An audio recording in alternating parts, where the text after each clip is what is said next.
कुमार स्वामी नायक Gongo अलुगु लटोका radio Fiji 2 में पुराना गाना लगे हमें बहुत अच्छा लगे। रेडियो फीजी 2 देश की धड़कन। Good evening, Fiji. In this bulletin, another Fijian dies from COVID-19. Market vendors concerned with petty crimes. And more than $1 million paid in employment compensation. From the studios of FBC Suva, Jackie Smith.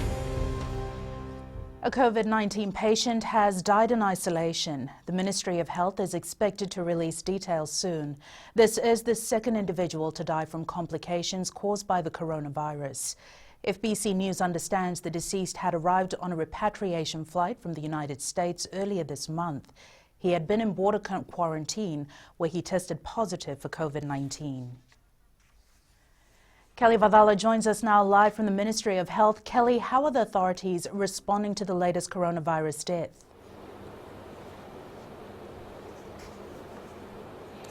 Jackie, it's another devastating day for Fiji as a country, as a second patient. A 61-year-old man has passed away from the complications of COVID-19 despite the best efforts of our healthcare professionals. Also here with me is the Permanent Secretary for Health, Dr. James Fong. Dr. James Fong, could you elaborate more on the recent death? Yeah, the unfortunate gentleman had come to us through Sacramento, California. He had gone out for family reasons, come through New Zealand and arrived to our shores. Shortly after his arrival, we had, as was customary, we put everybody into the quarantine facilities. And while he was in quarantine, he developed symptoms. And as is our protocol, anybody who's symptomatic during quarantine needs to be swabbed. And when the swab results came back, we were confirming a positive case. We took him to Nandi Hospital, isolation facility. And after that, we felt that there was a possibility that his symptoms were going to get worse. So we moved him across to Lotoko Hospital. And we've been watching him ever since. And a lot of the events that transpired were part of the clinical events that are usually reported in cases of COVID-19. And he passed away from complications related to COVID-19 last night. Dr. Fong, did the Health Ministry anticipate another case? For as long as there's a global pandemic, we always anticipate, and as long as we are repatriating people, we do anticipate that we will always have similar kind of cases. I guess many have wondered whether we should have been warning the nation of something that's about to happen like this. But I mean, you understand that a sick person is not something to be discussed openly in media. It needs to be managed. That information is the family's information. Even this current public statement and all the public statements we've had, we've only been able to have it after we have spoken to the family. The family have felt that they asked us this morning for us to hold back on any discussion until they had completed their funeral rites, and we had to respect it. So yes, whilst we had anticipated it, its announcement in the media is not something that we would elaborate on if we are asked. Dr. Fong, lastly, I do understand that Fiji still remains a COVID-19 contained country, and this does not pose, any risk to the public. Maybe you can elaborate on public fear as well, when such cases as such comes out to the public. Yes, everything that happened within the parameters of a quarantine condition. As long as we maintain our quarantine protocol and our infection control protocols, the public of Fiji remains safe. The fact that we man the quarantine protocol with military officials and that anybody who is sick is taken to a hospital facility, not any other facility, but a hospital facility, it guarantees to us that we are going to keep safe from the community any chance of transmission that may mediate from a positive person through to those who are manning the place and into the community. Because you see, all our positive people are being looked after by trained doctors and nurses who are very familiar with all the protocols for quarantine. Thank you, Dr. Fong. It's been 129 days since Fiji recorded its last community transmission cases. Back to you, Jackie. Vendors at the Suva Municipal Market have raised concerns on daylight robberies and pickpocketing, which they claim happens almost daily. A social media post showed 2 vehicles parked outside the market being broken into. FBC News has been told that most of these incidents are the work of youths and kids as young as 10 years old loitering in the area. Venina Rakautonga reports. Florists and vendors at the Suva Municipal Market claim to witness pickpocketing on an almost daily basis. These young pickpocketers know exactly where to steal and do their acts. It's mostly at the blind spots at the market. Sometimes it's right here in front of us. They have been doing this for a few years, so they know the system. Taini Nilimbaini Valu, a florist who has been at the market for more than 10 years, claims the effects of the pandemic has forced young Fijians to steal. In my opinion, I believe nowadays, since life is very hard, people are finding ways to look for money. Unemployment is a major issue, and these boys have no other avenue but to actually steal in these crowded areas. Another vendor, Sainime Rengauna Vinaka, says these scattered criminals are not only stealing hard-earned money, but also driving their customers away. The matter has gone to the extent where these people are stealing our goods and we're just like sitting here and while they grab and run, and we can't really run after them because they are fast. This is how we have been affected too. Police say they have liaised with the Suva City Council with regards to security measures and are working towards identifying and locating the culprits involved. Meanwhile, they're also looking for individuals who were seen breaking into 2 cars yesterday. Venina Rakautonga, FBC News. The Accident Compensation Commission Fiji has received 743 applications for workplace injuries and 53 deaths since last year. Chief Executive Parvez Akbar says they have paid out more than $1 million in compensation for employment accidents alone. Viewer discretion is advised. Kelly Vadala reports. There has been a drop in employment compensation applications as many Fijians are out of work due to COVID-19. We had a gentleman who had his wrist caught in a sugarcane harvester machine and amputated his wrist completely.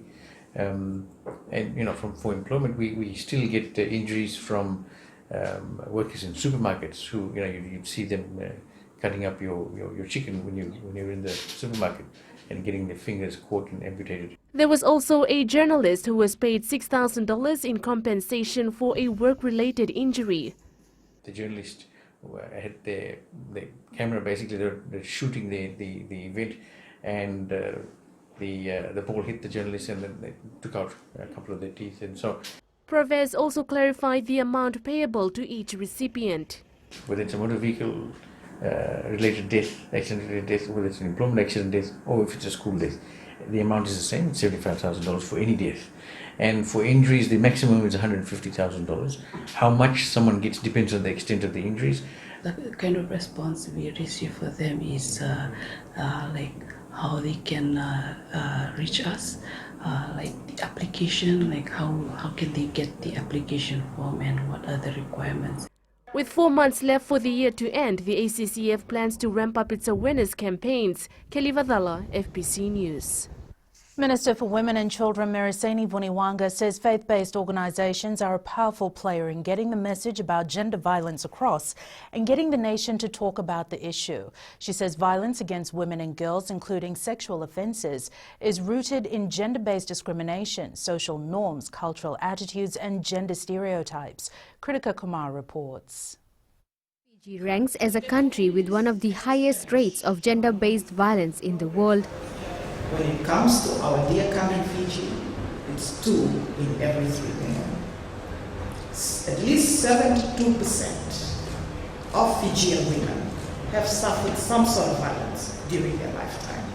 Vuniwanga says violence against women and girls can be prevented, as most of us believe in religious teachings. However, There have been numerous tragedies of Fijian women losing their lives at the hands of men who promise to love and protect them.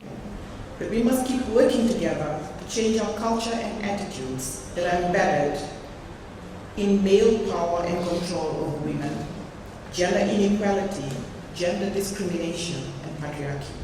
Head of the Catholic Church in Fiji, Archbishop Peter Loe-Chong says a majority of the victims are afraid to speak out because they are threatened. One of the most important response to those who have been abused is for people to listen to them and to validate their story and believe in their story.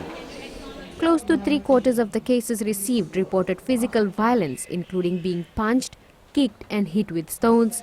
Kritika Kumar, FBC News. Up ahead, environment assessment streamlined and Vuvale partnership commended.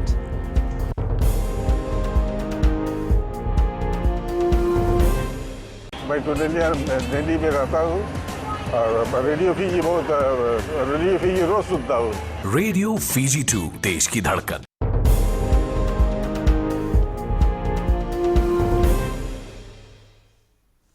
The Sai Prema Foundation is continuing screenings to ensure people are prioritizing their health despite the impacts of the COVID-19. The foundation has been conducting medical checkups and rural community outreach since last month. Koroi Tandolala reports. The foundation is now having to bring people from rural communities to their hospital for a medical clinic as their Health on Wheel program has been affected. With all these restrictions due to COVID, we've decided to bring people from rural places, settlements and some organizations who can come over to the medical center and take advantage of the free medical checkups that we have got to offer here. Bilo settlement nurse Cecilia Ravuso says the checkup today is a much needed one for those in the Lami community. I'm happy because I asked the doctors, they're healthy and they're very nice and clean. In collaboration with the Mama Ashi project, the Sai Prema Foundation is planning for more free clinics for rural Fijians. And most of us are being referred to the dietitians. And so that's where we can see the things that we eat, the type of food that we are eating that's causing a lot of diseases. And that's what I can say is that we are thankful for this opportunity. We are able to see that prevention is better. The foundation will be conducting free medical checkup for selected communities every Tuesday. Koroi Tandolala, FBC News. The screening timeline for an environmental impact assessment or environment management plan will be reduced to 10 days from the current 14 days. Minister for Environment Dr. Mahendra Reddy says the processing timeline for the terms of reference will also be reduced from 30 days to 20 days. These changes will be implemented from October 1st.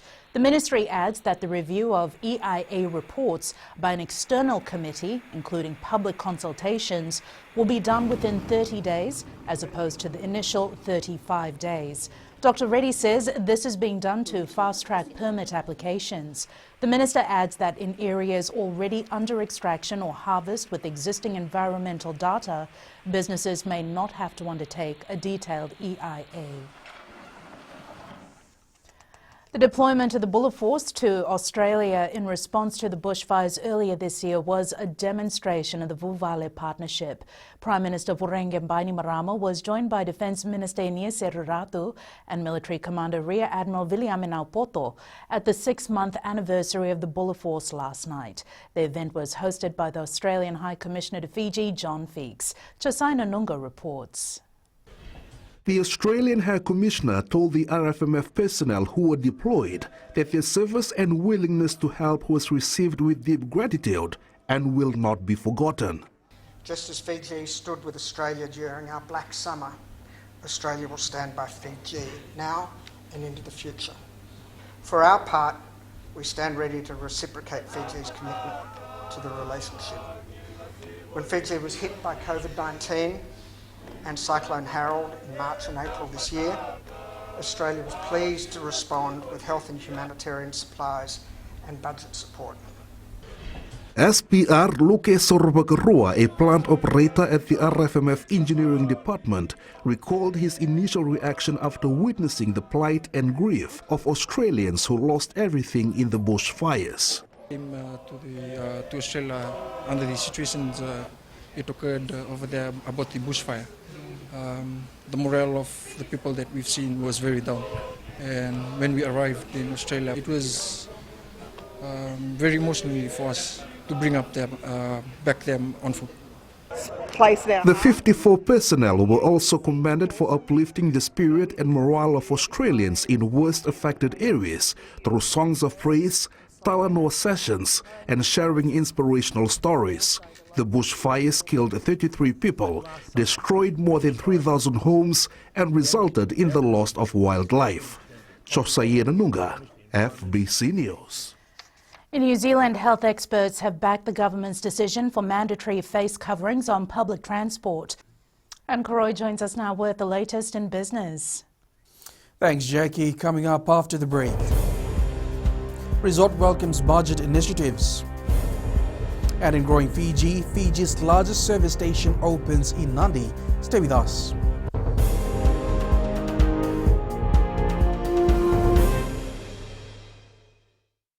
Pula nadang bawa prosesan kerja, gua keraki, do televisi na barong na Radio Fiji 1, nandomo ibiti. Radio Fiji 1, nandomo ibiti.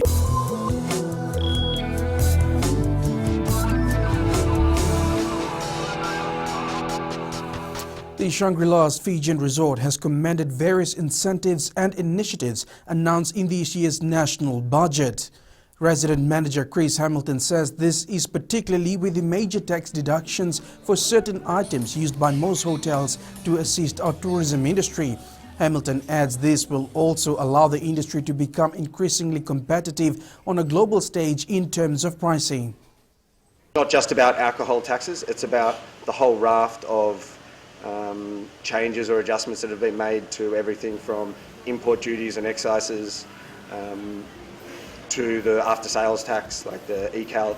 So, you know, we need to be as agile and as competitive coming out of this situation, and certainly that government adjustments have allowed us to do that. European stocks bounced from a two-week low on Monday. These as signs of progress in developing a COVID-19 treatment offset fears about a resurgence in virus cases that could stifle an economic recovery.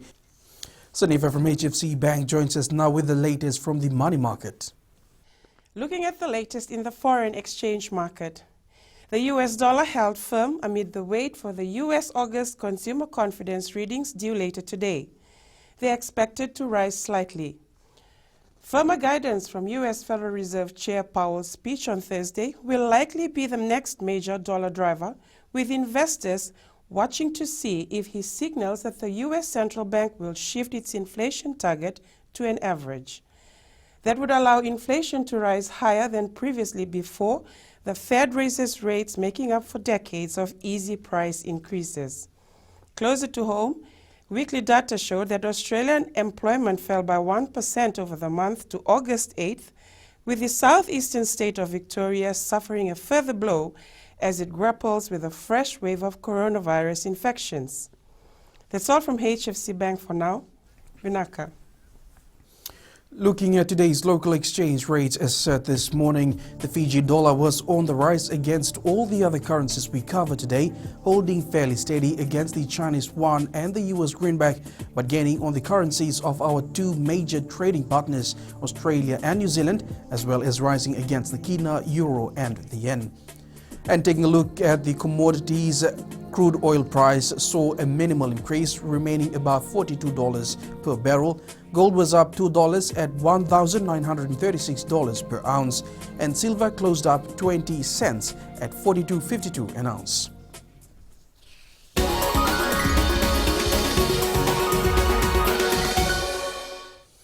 In growing Fiji, the largest service station in the country opened its doors in Nawaithomba, Nadi today. With an investment of $5 million, the Grace Road Mobile Service Station had its soft opening, showcasing its unique setup, offering a wide range of services to Fijians. Details with Philippe Naikaso. The opening of this new service station will mean jobs for about 40 people, vital during these hard times. We Grace Road always passion on to the rural area, not in the urban area. As you know, our first service station in Nabua, second we picked up in the Nawa and Doba, about 20 minutes from the Nandi area, and land is less expensive, affordable.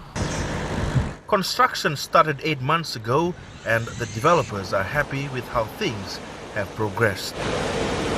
This time we don't do any official ceremony because COVID-19 and also social distancing. So we just the soft opening, right? But a lot of customers exciting to be here today and tomorrow. The investment also shows Grace Road's confidence in the economy, especially with COVID-19. This service station is the biggest service station in Fiji so far, and then it has a True Max supermarket and then Sunny Pizza restaurant all together. So people can just one stop by and then they can enjoy the restaurant and the supermarket. Of course, they can fuel the car as well. They're now also looking at building a similar service station in Malangerengere Singotoka in the next few months. Felipe Naikaso, FBC News.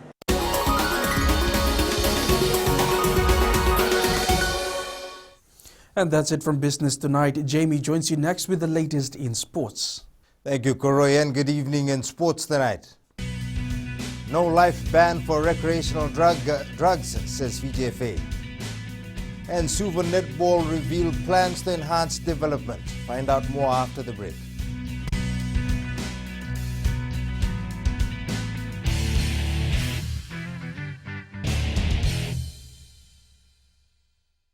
Bula FM number 2 NSR. Bula FM number 2 NSR.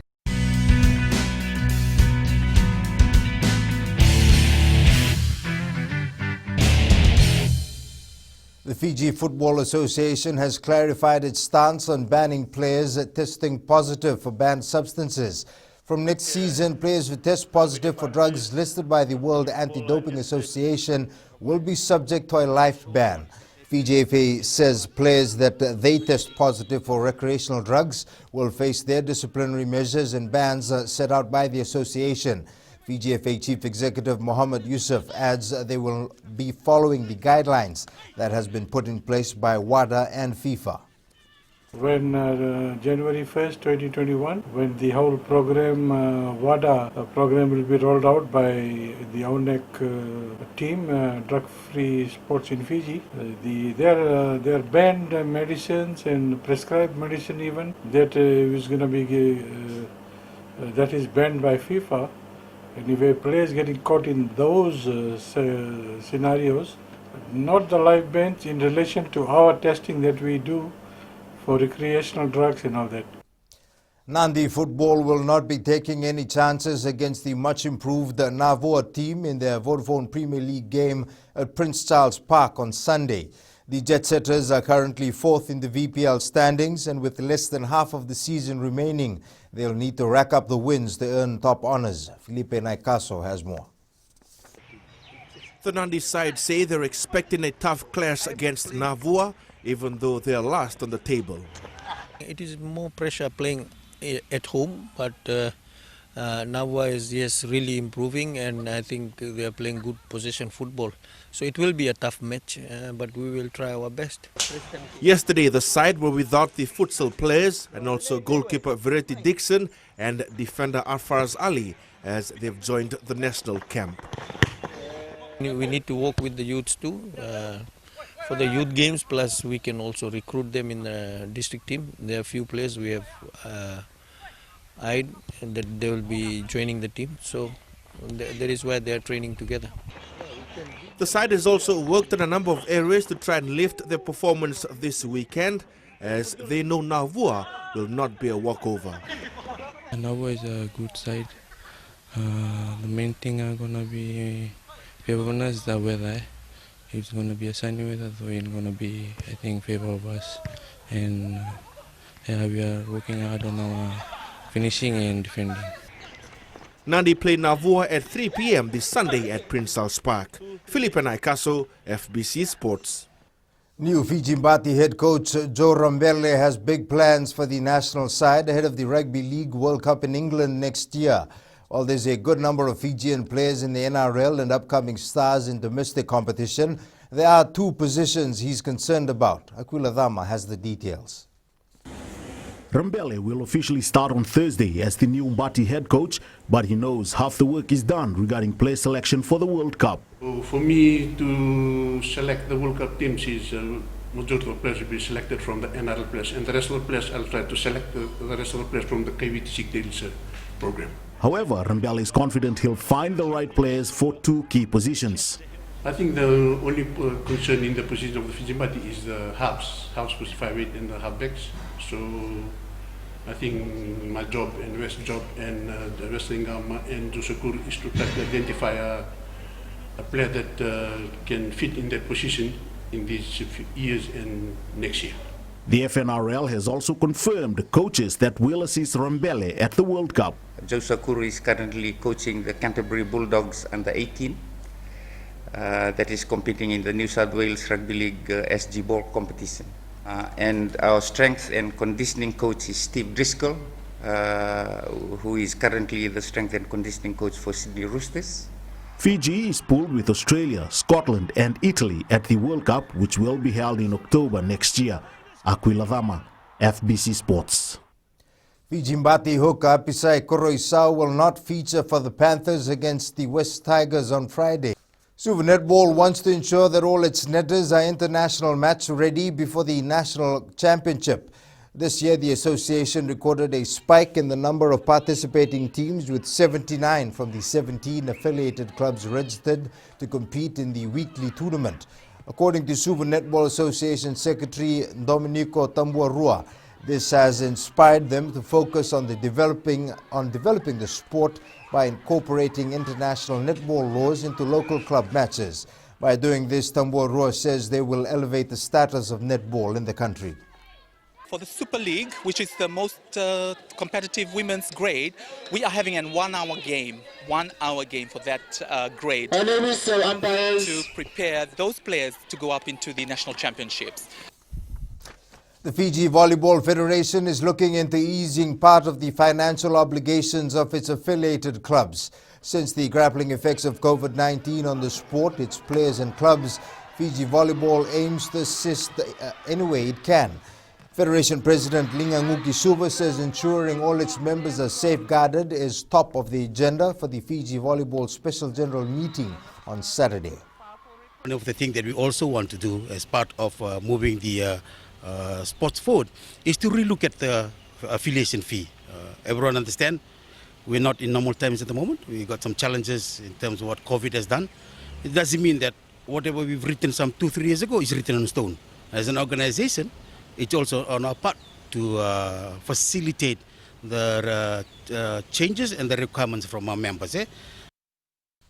That's it from Sports Tonight. In new media after the break, the US and TikTok war continues, with the popular app now suing US President Donald Trump. And in other TikTok-related news, I'm losing the war with getting my wife off TikTok. Losing so badly, I even have an account now. But sometimes such is life. If you can't beat them, join them. For now, at least. Don't go anywhere. We've got more important things after the break.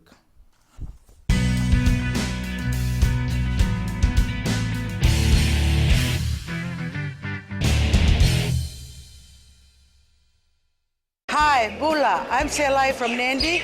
I love Gold FM, only the classic hits. Gold FM, only the classic hits.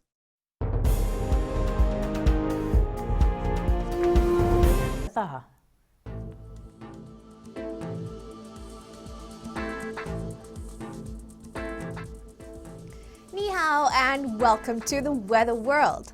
The conditions for Tuesday is delightful, bright sunny skies all over the country.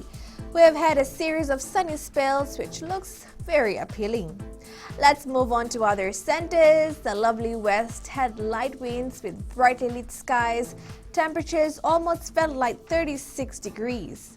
Eastwards from Peck Harbour to Suva, a clear one as well. There is no sign of rain. The night may be a little warm than usual. And up north, let's get ready for hot sunny weather. because our current weather pattern doesn't appear to be changing anytime soon. At sea, southeast winds 15 to 20 knots, moderate to rough seas. Now, turning to the tides, high tide at 11:59 p.m. with low tide at 6:26 a.m. Sunrise at 6:18. For tomorrow, expect clear skies just like today. Tomorrow's temps, most centers will be warm with highs of 32 to 34 degrees. And looking further on to Thursday, more calmer episodes of weather. That's all the weather news from my end. Enjoy your evening. It's back to Jackie. Thanks so much for that, Angie. In Fiji Impulse tonight, we asked, do you think our border quarantine measures are helping prevent COVID-19 cases in Fiji? The Ministry of Health is doing for the quarantine in Nandi Airport, it's really good because the transmission of the virus won't get out from the border and it will not affect the communities in Fiji. I think their border quarantine measures are very effective and they deserve an applause. I personally believe that the protocols are working and I thank them for their hard work.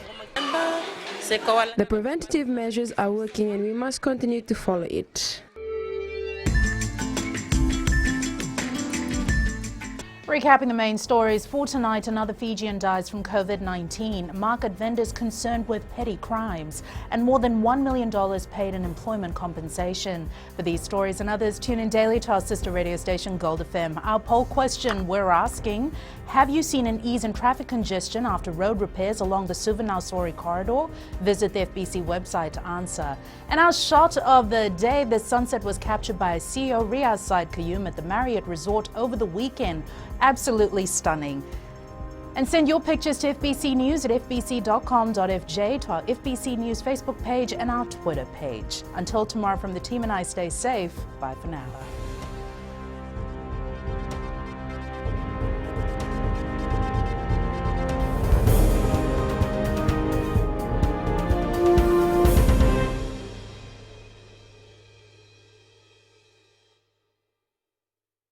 Bula FM, number 2 NSR. Bula FM, number 2 NSR.